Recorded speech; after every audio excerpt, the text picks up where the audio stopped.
Right then, King of Fitness Worx. King of Fitness Worx. Yeah, I would say you probably are. You're probably the most active Fitness Worx client. Instagram than But you do more Instagram stories than anybody in the history, I think, of Fitness Worx. Every day, I think I see. Yeah, I do it mainly to keep myself accountable. It's to it's not for anyone. No, really. No, but that's what the main thing about social media is, though. In a way, saying accountable. Yeah. And like, also, you can look back. It's me doing it for me, and it's stuff I can look back on and be like, a year ago, I never would have posted that story because I looked awful, or in my head, I looked awful. Whereas now I post it because I'm like, I'm doing all right. Yeah, I'm shifting some weight. Yeah, because what have you done? What have you lost now? How many kilos? Well, start of this year, I've lost about 10, 11 kilos now. Oh, that's so much weight though. How? Yeah. Just changing the way I'm training. So, and that's been this place that's helped out. Food. So I do see on social media talking about it. You drink a fair few beers. I do drink a fair few beers. I do enjoy a beer. You love a beer, don't you? Yeah, and I also enjoy like spirits and stuff because they're less carbs, but they're more dangerous. But no, I think it's more like I'm the kind of person who needs like some kind of discipline. Otherwise, I'll go off the rails, right? Yeah. And the way I like to have discipline is have things like reminders and stuff. Not stuff that's like a rigid, like doing a diet or doing something that's like a transient thing, right? It's my preference is always to do something that's like sustainable and something I can do long term. So like this year, January 1st, I started doing intermittent fasting. So I was doing whatever you want to call it, time restricted eating. Yeah. What time do you on? So I normally I stop eating at like 7 and then I start again at like 11 the next morning. Which for me, it's not necessarily about like, because fasting, there's all sorts of stuff you read about fasting and like the benefits it has around, your body recovering and burning things off. Yeah. But for me, it's more, if I stop eating at 7, it means I can't go and have like a cheese sandwich at 11 o'clock. And that's so easy to do, is that? Because it's the night times I find the worst. Like I cannot eat all day. I eat a lot, but in the daytime it doesn't bother me. Yeah. As soon as I get home, I am fucking starving. I don't know why. Do you know, the worst thing is, I've got 2 kids. I've got a 7-year-old and a 10-year-old, right? And the worst thing is on like a Saturday morning or a Sunday morning when I wake up and I'm like, right, what are we having for breakfast? And they're like sausage sandwiches. And then I'll stand and cook, or like someone will stand and cook sausages for them or whatever.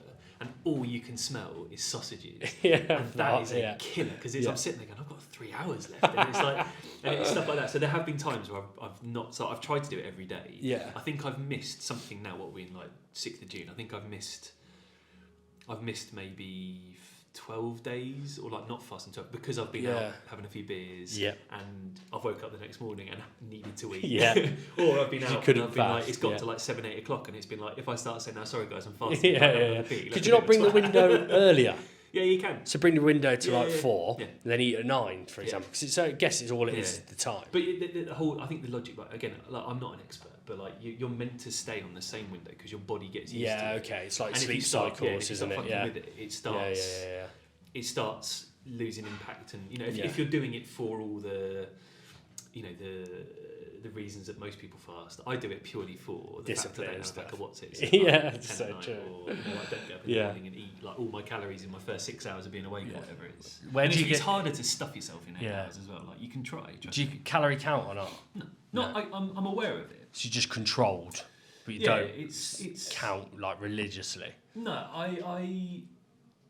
And again, like this, like coming here and being here it's discipline, right? It's knowing, not just knowing like how many calories I'm eating. I like to look on like what am I eating, right? Yeah. So I've definitely started eating better food. I've started eating better ingredients. That's right. And that's all you need to do though. It is, but then like I won't stop myself every now and then going and buying a box of Krispy Kremes and smashing like 4 of them. But that's otherwise I'll go mental, right? Yeah, that's healthy though. Do you not think? I think that's the healthiest place you can be in.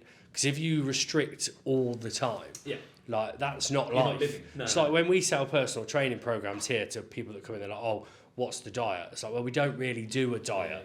We just try and advise you on foods to eat, when to eat, what to eat. And then if you want to go out and eat at the weekend, go and fucking eat at the weekend. It's not like, that's healthy. Being restricted 24/7 isn't healthy. No, and that's the thing I'm saying, like, I'm going out for a few beers or whatever, and it gets to like 8 o'clock. I do sometimes sit there and think, oh, I need to fast. But then I'm like, what a twat if I turn around and go, sorry, I've got to stop drinking because I'm fasting. You sound like you do sound pretty like, I'd probably look at you like, are you for real? Like, you actually stop it. Plus, I've got zero willpower. Yeah. So, like... You must have some willpower though, because 10 kilo. What is that in total? 10 kilos, or is that just 10 kilos this year? That's 10 kilos this year. So 11 kilos this year. In total? I don't know in total because I stopped weighing myself a couple of years ago, and it was only when one of the coaches here was inducting a new coach and said, "Oh, do you mind if I borrow you to show them how the body mass index?" Or the Tanitas, yeah. And I was a bit like, oh, not sure because I haven't weighed myself in ages, and I don't want to know almost. Yeah. And when I did weigh myself, I was actually quite shocked because I've always been a big guy and I've always carried weight, quite well. But when it popped up and I was like 119, 120 kilos, I was like, fuck, I'm a bit bigger than I thought. I was like, and a lot of that I knew was muscle. And And, you could still shift though in the gym. You still move. Yeah, my BMI was okay. Like, it wasn't bad. But I did think like I just want to. So I gave myself the start of this year. I started training differently, where I stopped lifting big and stopped lifting heavy. Stopped the 200 kilo deadlifts. Stopped the 200 kilo deadlifts and like the single deadlifts, and went to more like high impact, high intensity. Doing slightly more of a what I'd consider like a CrossFit-y kind of schedule. Just moving a bit more. Yeah. You still do your heavy lifts though? Yeah. So I say there's nothing wrong with lifting heavy and still losing weight. No. What's interesting is I've lost some of the strength. Yeah. Or you will do because with body weight comes strength. Yeah, but I'm not sure whether it's I've lost strength or whether I've lost it mentally. Where I'm like, I start lifting heavy and I'm like, oh, this hurts more than it used to. But like the other day I was lifting and I think I was doing 170 or something. I barely got 170 up, having done 205 as my PB, right? And Ben, one of the coaches here, came over and could see I was a bit pissed off and frustrated. Yeah. And he was like, mate, a lot of people will never get close to lifting 170. It's a big weight. And it's in my head 170 is like it's because a you've warm-up hit weight that, because I've hit 200. Then all of a sudden anything below that, which is still way above average, is shit. Still shit. It's always going to be the way though. And then when you do 210, 200 will be shit. Exactly. So it's like you're never ever going to win. No. That's a good thing about it though, isn't it? Lifting. But that's the thing I've made my peace with is I've made my peace with the fact that I know I'm strong now. Yeah. And I know that getting fit doesn't mean getting not strong. I can be both, right? Yeah. And I know I can be. So. You can do it because like recently, like my training, I was just lifting heavy all the time. And then I was doing a consultation in here and some woman was like, I don't want to get too strong, too bulky. And I'm there sitting, oh no, fitness isn't about that. Fitness is about being functional, being able to play with the kids, put your shopping away, go out for a run. And I literally remember turning around thinking, you're such a fucking liar. Like, you can't do any of that, Jack. You can't do any of that. So then I woke up the next day and I was sat with my girlfriend watching a film. And it was like, I can't remember what film it was. But anyway, everyone's running away from the chaos. And because I've been thinking about me running and fitness all day, I thought, if we ever have like an emergency, like, do you know when our phones went off and it's that emergency, get to this fucking point, I wouldn't be able to get there because I was so heavy and strong, I couldn't run. I'd have to lift my kids that's it. I wouldn't be able to do anything. So then the next day I went out for a run. So I thought, do you know what? Right, I'm gonna 5K, everyone's smashing it 25 to 30 minutes. I can easily do that. 1.6 kilometres in out to walk. So you're basically saying the best way to get fit is to be fucking terrified something bad's going to happen. Basically, yeah. Just be super terrified. So I've decided to start running. So Ben's been taking me out running, got my bike back out again.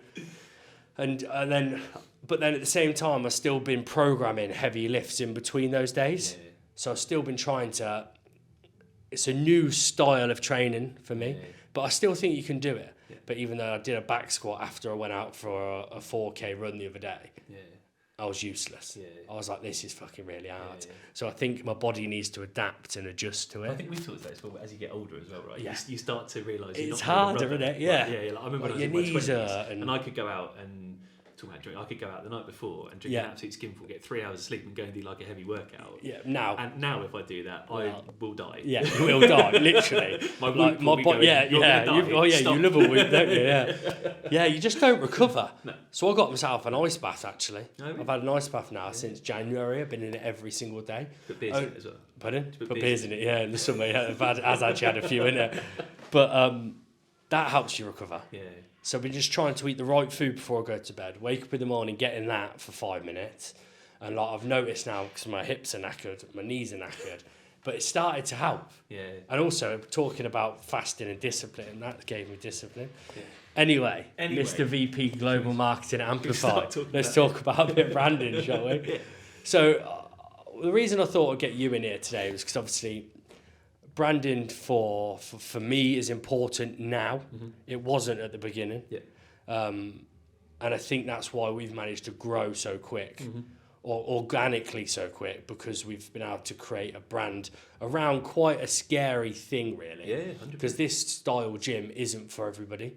Like you wouldn't usually see your typical 40-year-old lady in here training, but now in here you do. Yeah. So I think that's kind of where ours came from. Like I never set out to build a brand. But I think you did, right? Even if you weren't meaning to, you did, and that's the thing. I was going to jump straight in here. Yeah. The thing about a brand, right, is people look at a brand and think it's just a logo, yes, or it's just a strap, or it's a colour, or whatever, right? But a brand is way more than that. A brand it's the perception people have of you, right, and of your company and stuff. And I know, like from first-hand experience, like I've always been at gyms, or I've always done fitness stuff, and I've always been, through people telling me about Fitness Worx, or people. Me seeing Fitness Worx and just living in the area and driving past it and stuff. It is the kind of thing where it can be quite, what's the word, like daunting, right? Yeah. To kind of like even just take the first step in here. Even when you do step in here, there's like people shifting, like good weight, and doing like proper gym stuff, right? Not just like a hotel gym and doing like a elliptical and then a couple of like dumbbells or whatever. It's proper lights. People lift heavy in there. But the thing is, I think that one of the things that you've done, and that's what I say, I think you've built this brand inadvertently, and then what you've now done is you've capitalised on it and you're doing better with it, and doing some really good stuff with it, is you've built that kind of like feeling of like Fitness Worx, yes, it's a proper gym, but it's a proper gym for everybody, right? And that comes through the stuff that you've done, like the videos with people like Gita, right? The videos you've done, it's like you need to make it relatable to other people. That person goes there, they enjoy it, they have a good time, and they're not going there and bench pressing 150 kilos or whatever, but they're going there and doing what's good for them to keep themselves strong and healthy. And I think quite a lot of people do want to do this style of training. I just don't think the barrier to entry is quite hard and quite intimidating. So that's like because obviously when I started, I probably did kind of think about building a brand. It wasn't my sole purpose. My sole purpose was just to personal train people and get them results. But from that experience, it was like, actually, if you look at the style of gym I've built and look at the style of people that are coming, surely there's more of these people out there. So then we started targeting it, and then over time it developed. But then you say that, but then I still think even if you like, I know this because I know, when you were first starting out and looking at logos and stuff, you were working with like Ryan, who used to train, who's a graphic designer, and you would ask him to help out with things like, logo design, t-shirts, all that sort of stuff, right? Because that's all part of the brand. It's like it's the awareness of you guys and the perception of you guys. And even if you look at like the pictures behind you and pictures when you walk in from like when you first opened, like the brand was still a part of it, like the red and the black. It was still there. It wasn't as like prominent as it is now, but it was still a thing, right? And the trainers all wore Fitness Worx t-shirts, and that's the kind of stuff that even if it was unintentional, that thought was still there to do that, right? And I said this to you before, right? Is one of the good things about your brand that's grown up over time is like I follow lots of people on Instagram who do fitness stuff and they train from places, and I look at some of the pictures and I have no idea if they're in the same gym they were in yesterday, because they look like generic boring gym, right? Gym photos.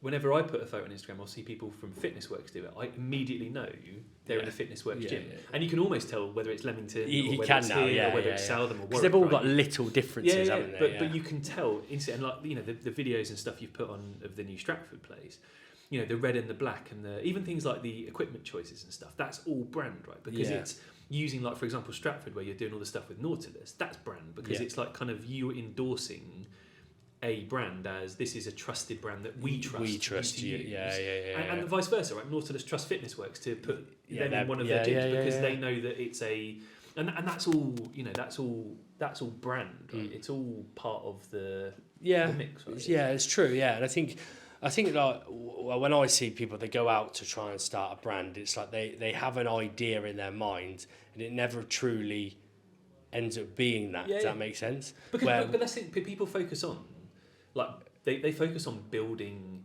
like logos and all that stuff, right? And not focusing on just getting shit done. Yes. And starting. And that's well, what you spend do. More time you've fucking, got shit done. Yeah. Spend more time fucking designing the website and a business card than they do actually. Because we kind of concentrated on the business and then built the brand in the background alongside. And also, I think that's much more important, right? To make sure you're I need to make some fucking money. Well, make sure you're on top of your profit and loss. Make sure you're on top of costs and stuff. Get that stuff right. But then organically, the brand, you can't. I think this is something that a lot of people, when they start a business, get wrong. Is you can't just like start a brand. You can't on Monday have nothing and on Tuesday have a brand. Yeah, right? no. You can have a logo, you can have business cards, all that stuff, but a brand takes time. And time to understand your brand as well. I think because like I know I have, and I know people I've spoken to in the past, their idea of their perfect brand changes along the way. Like mine's totally different to what it was before. And we've probably changed the way we do videos, the way we do our marketing, the people that we target. We've changed it all. And now we've kind of discovered our perfect avatar of person who we want to get. But that's took us 8 years. And a lot of people, like when I've spoken to people that reach out to me and want to open a gym, they're like, how do you know who to target? And I said, well, you can kind of guess, but you won't know until you've... that's literally it. But it's like, I think it's good to have a target market, but sometimes it depends where you are. Does that make sense? So like, if we opened in Kenilworth a full bodybuilders gym with every piece of machinery across the world, you probably wouldn't get many people because there's about 3 bodybuilders. Does that make sense? That's the thing I think, like Leamington, for example, is a good example where you've understood your audience there. Is there's a lot of students there. Yes. Right? So you go into that gym and it feels a bit nightclubby almost. It does, it's above a nightclub, isn't it? And there's there's big music in there, and it's like it feels kind of like a student's gym where they're going to feel comfortable. They're not going to walk in and go, oh, I don't belong here. And that's your target audience. Right? So that's there's a lot of students, like 40% students there. But it's all centred around the Fitness Worx brand. So if I go there, I normally train in Kenilworth.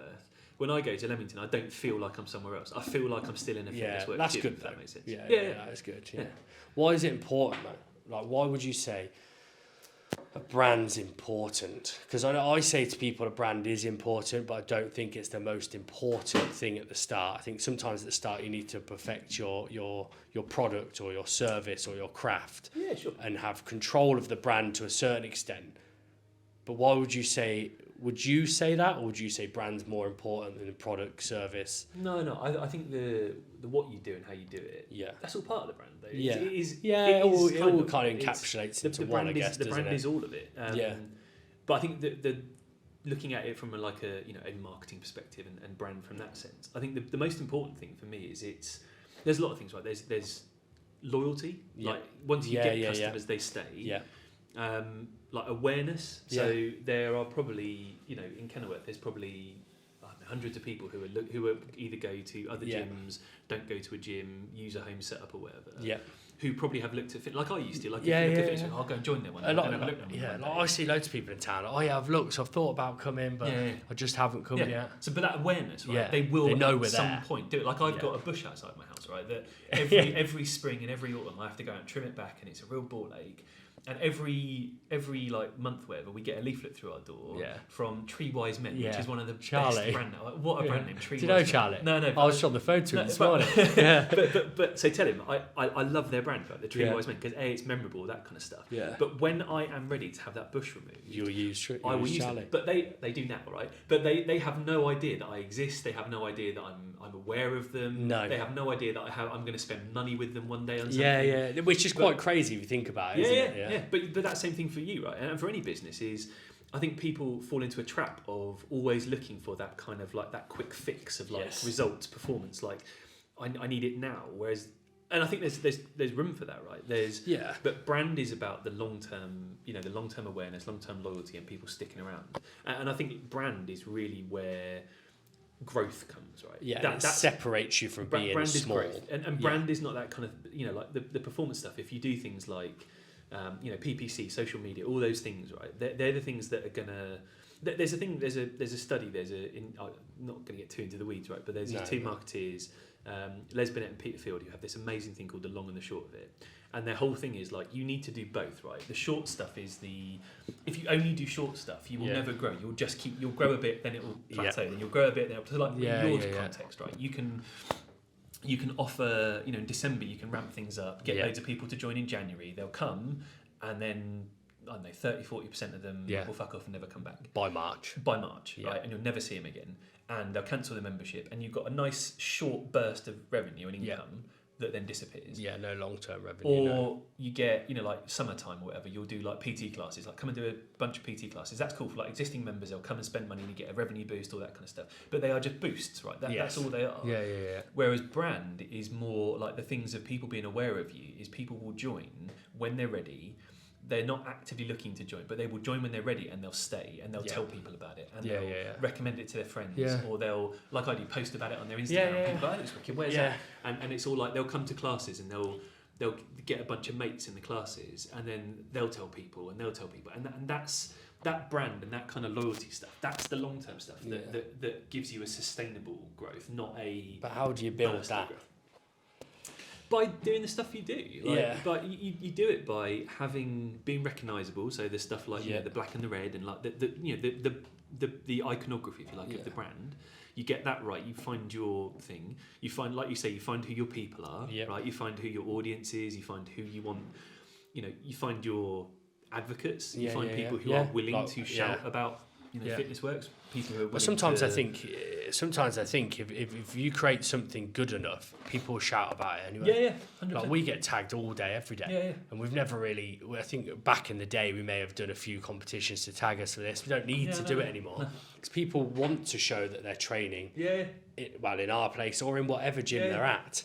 And then, in a way, it's totally free marketing as well. Because that spreads like wildfire, doesn't it? I just saw on my story this, blah, blah, blah. And all of a sudden, you've got loads of people. But that is, like, in essence, that's what brand is, right? It's people to feel perception. like proud that they're there. If I went to a gym that was pretty crap and was a bit, like whatever, but it was cheap, I'd go, but I wouldn't tell people about it. I probably wouldn't post pictures of it. I wouldn't. But it would be, for me, it would be like, okay, I'll go to the gym, and I probably wouldn't be as enthusiastic about it. The fact is, like, there's down the end of the thing here, it says this is my happy place, right? This genuinely, like, this is one of my happy places. Like, I enjoy coming here. That's cool. And I enjoy working out here, and I enjoy not just the equipment's great, the gym is great.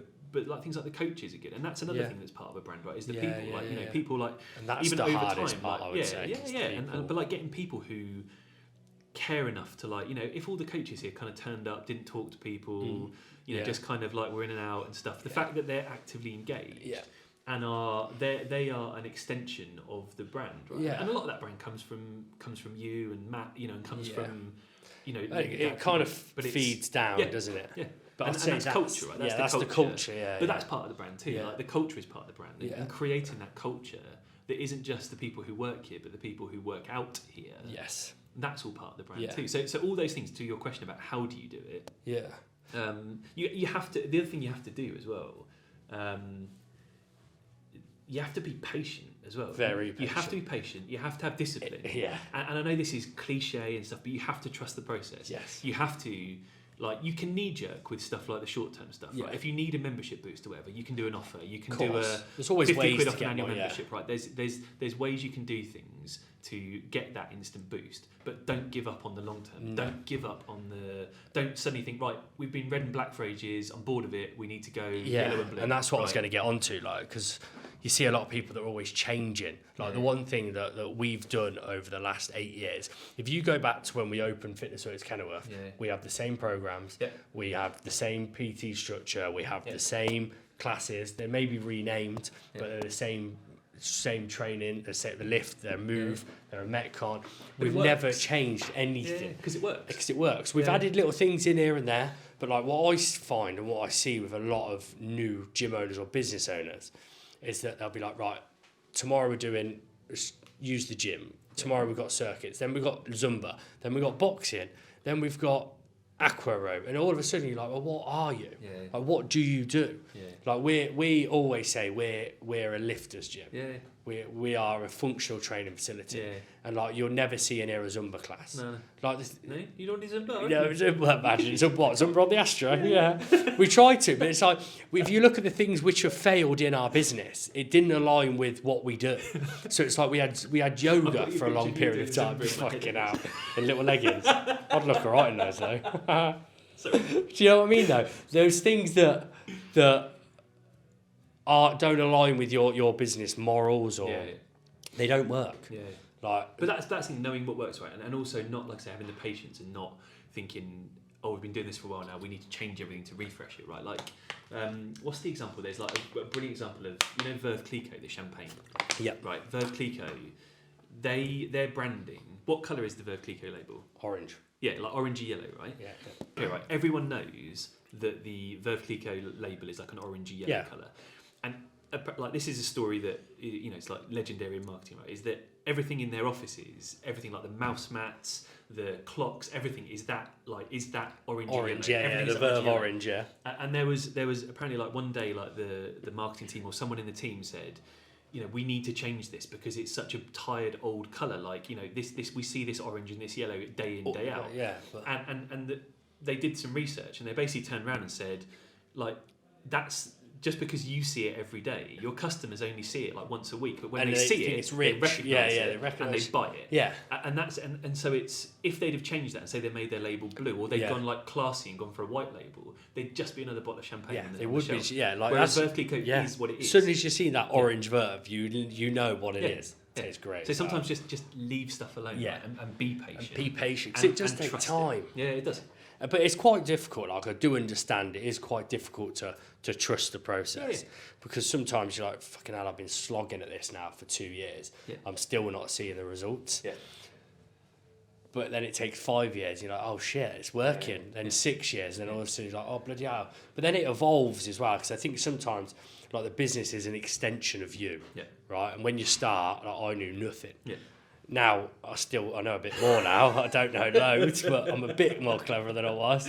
But do you know what I mean? So, but now the business has evolved along it as well. Yeah. And that's the most important thing, I think. I think it's just trusting the process and understanding that it takes time to develop. Yeah.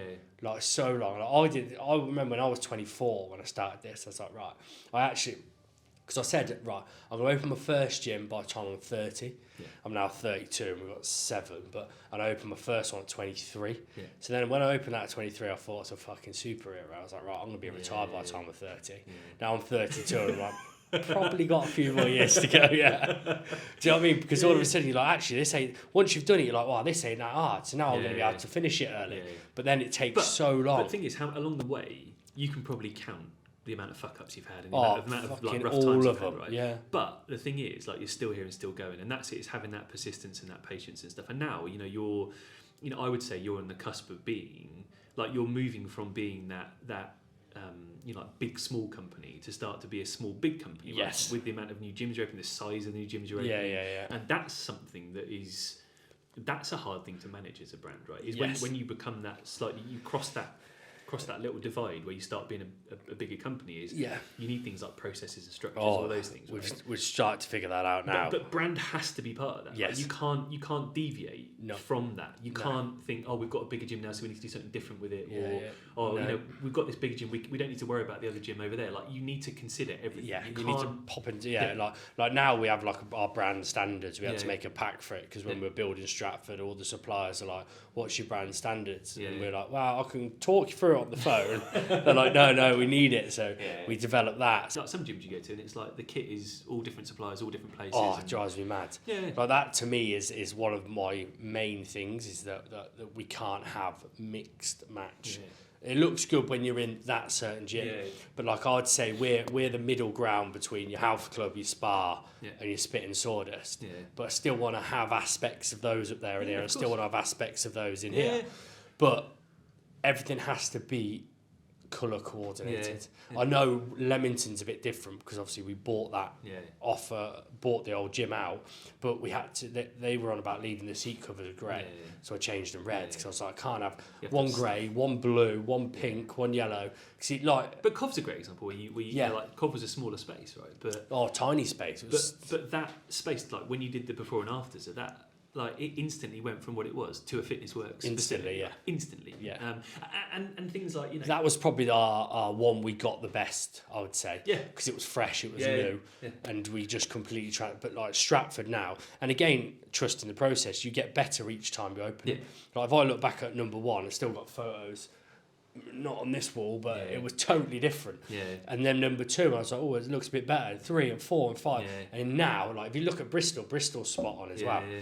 But that's the thing, and that's where, again, back to the brand thing, right, is you can lift, like, with things like brand standards, brand guidelines, whatever, you can lift that up and plonk it back down somewhere else. Yeah. Well, it's just a blueprint. It's carbon copy now. Yeah. And it should, hopefully, if we'll go touch wood, everything goes to plan A, Joe, they will all look the same. Yeah. But that's the it's not even a challenge. That's the thing with brand, right? Is just be consistent. And it's things like having that consistency of like knowing, like, we're going to open a new gym. This is what it's going to look like. It's going to look the same as this one. That's not a bad thing. Like, you don't have to reinvent the wheel every time. Once you nailed it, just keep ticking them off. Yeah.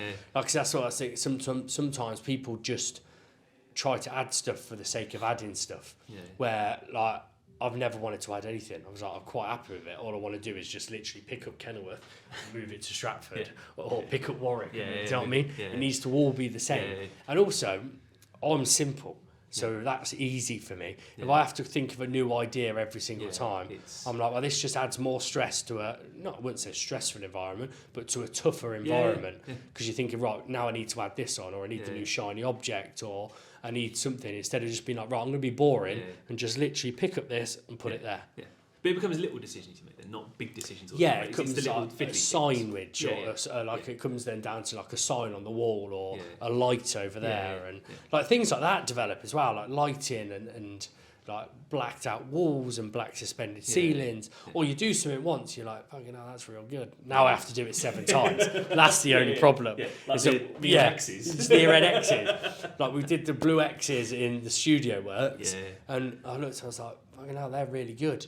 But then I was like, right, now I need them 7 times. So that's the only hard part. If something looks good in one, I then have to go and put them in every other one, because otherwise it's like, that's not, it looks odd if it's not in every, because people do travel to a mall. Yeah. Quite a lot do travel. So here's a question for you, right? Yeah. And I'll flip a question back to you about brand, right? Yeah. So Studio Worx, right? Blue, still got Worx in it. Yeah. But here's a genuine example. When I started working in Leamington, I walked past it a bunch of times. I had no idea it was part of the Fitness Worx brand. Yeah. Right. So what was your experience of Studio Worx? Yeah. As a brand, as an extension. I think I tried to extend Fitness Worx into it, but it wasn't what we do. And going back to sticking and taking time and sticking to what you do well, it was a scratch I needed to itch. Yeah. But because it wasn't this, it didn't work. So do you think it, like, and I know this is like a could have, should have, all that kind of stuff. Yeah. Do you think it would have worked better if you'd have called it, like, I know, you know, like you have Tesco's and Tesco Express or something, like it's a sub-brand of the main brand. If you'd have done, like, I don't know, Fitness Worx Light or Fitness Worx City or something. Yeah, I think so. Do you think that you'd have felt more comfortable? Yeah, and I think it might have worked then. I just think because we had tried to recreate our brand in blue, and trying to change the business model a little bit. Yeah. It was kind of like we're trying to change too many things all at once. Yeah. And I just think that but the thing is, the concept was great. Yeah. That it looked fucking fantastic, but it just wasn't right. I don't know what, I can't put my finger on it just yet. Yeah. Well, I can. The space just didn't, for how much money we needed to make it break even. The space didn't work. Yeah. And back then, I didn't really understand the calculations like I do now, where now I can work out per square foot how many members I need per square for it to be profitable, or at least to break even. And I've ran the new sums on the studio, and it just wouldn't have worked. Unless I could have filled it every single hour, all the way up to lunchtime, and then from 2 all the way till 9, it wouldn't have worked. Yeah. So it would have never made money. So that's when I worked that out, and me and my dad, Ben, everyone sat down, we're like, getting a lot of complaints from upstairs. We weren't making the money we needed. Yeah. It was just like, enough's enough. Yeah. So we shut it down. But it's nice the fact you were able to do that without it impacting the main brand. Yes. But it's interesting, because I do think, because I think the concept of Studio Worx is a really good one. Yeah. But I just wonder if it was done under the brand. Like, it's a could have, should have. Yeah, I think it might have, because the problem was, because it wasn't Fitness Worx, the members at Fitness Worx could use it, but they didn't use it because they were like, we didn't know it was you. Yeah. And it had its own separate website, it had its own separate Instagram. Everything was separated from Fitness Worx because that's the way we wanted to do it. Yeah. But in looking back in hindsight, we should have probably done like a fitness work studio, or studio works by fitness works, something like that, where and brought our own community to that place, and I think it would have worked. I think that's bringing that community to that place, rather than expecting a new one to build. That's because we tried to start from fresh. We tried to use as much influence from fitness works as we possibly could, but because it just wasn't us. So it just didn't. It couldn't get people there. And that's it, right? And coming back to like the whole thing about brand, right? Brand is, if it's not us or it's not you, then it's not. No, it's not. It's hard. It's hard to make it work. It's hard to also have the passion for it. Yeah. Because like I'll do this day in day out, and I love it. I've never had a bad day. I've never been to work. But when I've gone off and tried to do other things or start new companies, or because I've done quite a lot on the side, I've never had the same passion. I've always sat down at the computer, or I've always gone to a meeting and been like, I'm not really bothered. Where if I come here and I want to go to a meeting or I want to speak to somebody, I will do it, and I'll get there with loads of enthusiasm.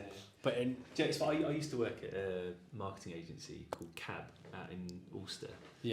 Big shout out to Ben Wood as well, who works there, because he's a CrossFit nut nowadays. Is he? Let's bring him to fitness work. But they have values, like they call them values. A lot of companies have values, and a lot of them are bullshit. But one of the ones that Cab had, which they instilled in the people who worked there, they pushed it into their clients as well, was everything was based around so it's creative and brand, right? Is the full name. But Cab was like a cab, like a taxi cab. So all the values were built around the idea of a cab. So like drive was one of them, like having the drive to do stuff. My favourite one was gas, GAS, right? It was give a shit. And I genuinely, if you don't give a shit, nothing works. Nothing works. It's so true. And again, that comes back to having patience and being, the tolerance for stuff is you have to give a shit. Otherwise, it's so easy to give up. It's so easy to just stop. I think you have to give a shit, but then you also have to have a why. Yeah. Not like a deep. Not. I don't mean you have to have a why and tell everybody why.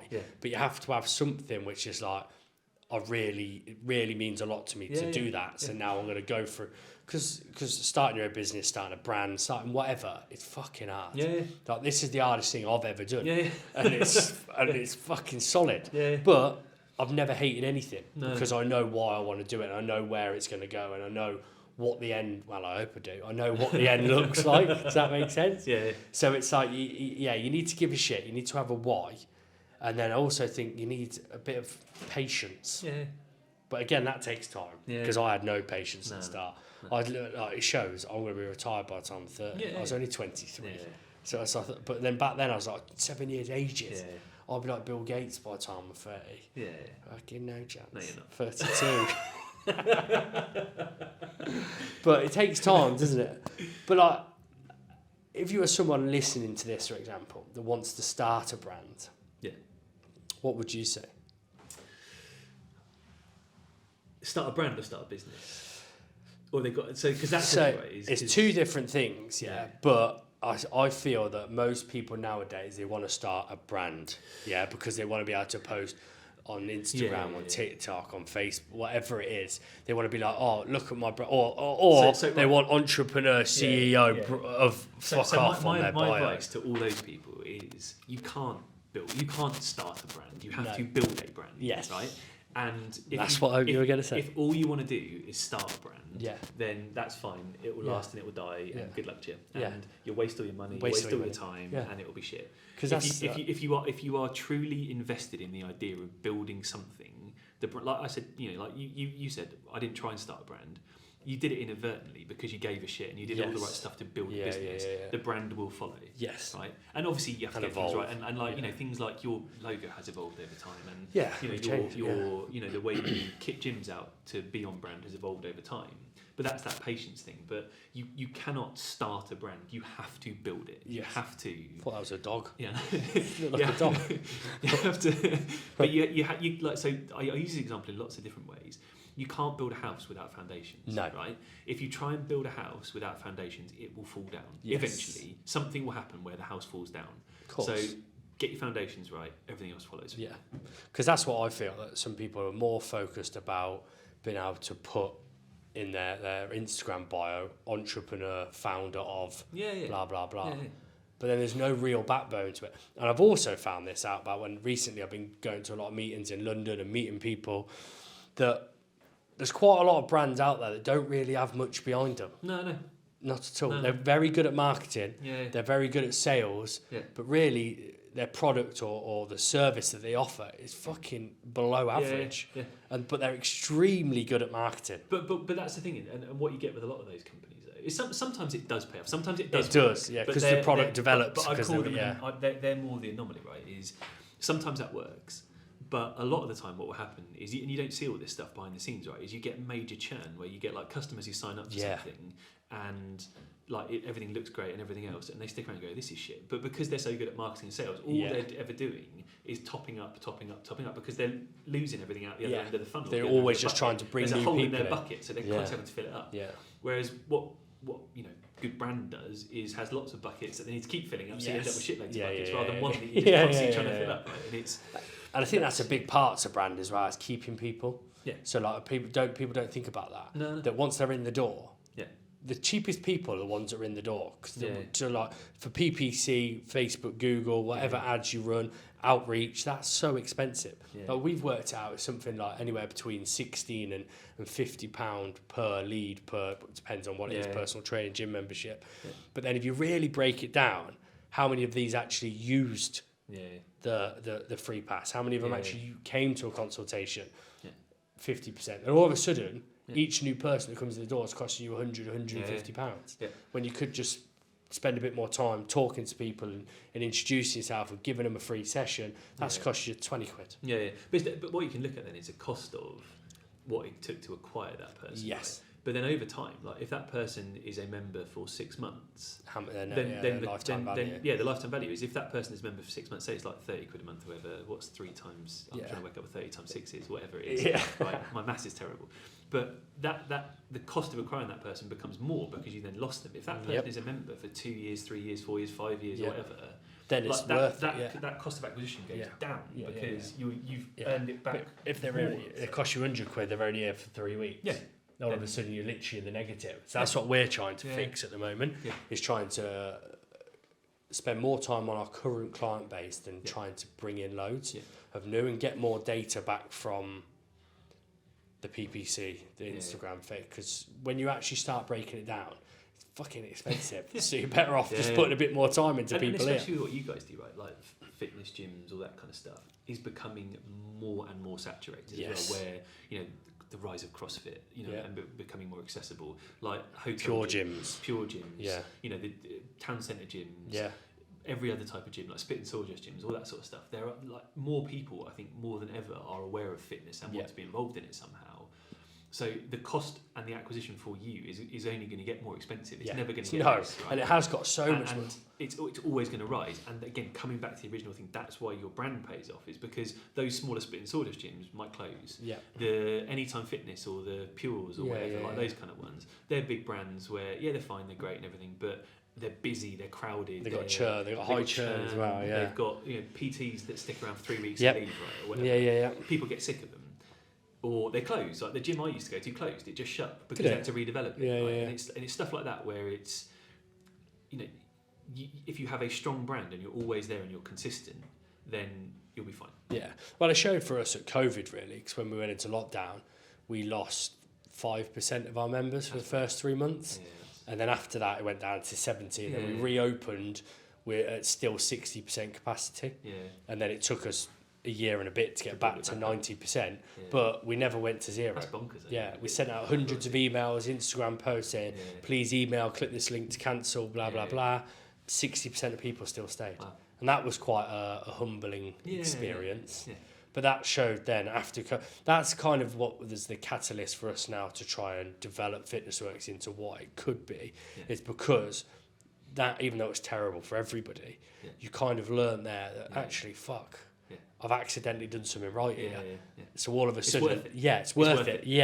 It's worth it. So now we want to multiply it and make it better and make it bigger, because that shit time showed us that the last 7 years have built something quite substantial. It paid off.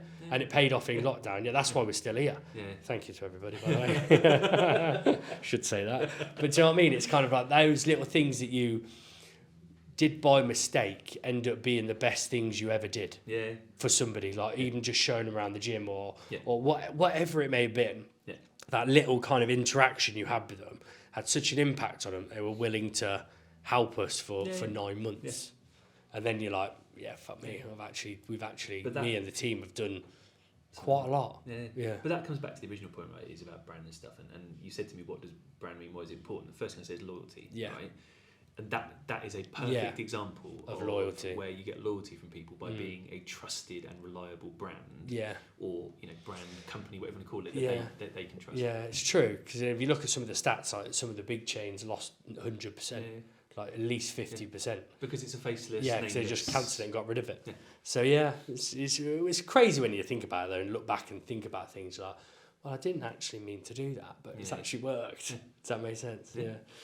Last one for you. Out of everything we spoke about today, what would be your kind of best piece of advice for branding, marketing, businesses, young people that want to build a business, build a brand, be the next Gymshark, Adidas, whatever it may be, Fitness Worx maybe? The biggest thing would be, the biggest one key takeaway I would say is I know I said this before at the start and stuff, but have the patience, right? Have the staying power, that if you truly believe in what you're doing, don't give up.